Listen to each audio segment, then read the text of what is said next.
No Residue is a book that I was inspired to write based on my own personal experiences, going through life struggles, ups and downs, and just knowing how it is to be in the fire and how it is to be able to be in the fire and know that God can bring you out with no residue or even evidence that you've been in the struggle. You could see where I was.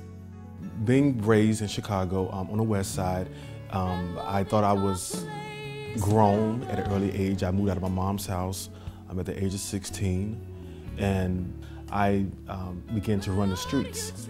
I experienced being homeless.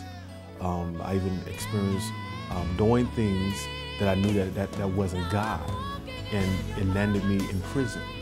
Even though I had strayed away and I was still going to church, but I wasn't of God. I was going to church and I was going through the motions of church folks that we do, shouting and praising God and doing all this stuff, but there was really no true deliverance. No Residue is a must read because people need to know how to come out. The book took me about a year to write because I was still going through the process. I was still being purified. I was still going through my deliverance. And even though you're in God, even though you're up ministering, you're still going through the process. God is still preserving you. He's still purifying you. Because we go through, even though we go through one struggle and we come out one struggle, that doesn't mean that the struggle stopped happening. We're not being taught how to deal with being in the fire.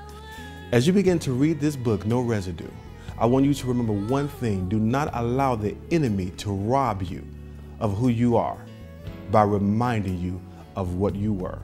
Today is your day to come out with no residue. So lost without you.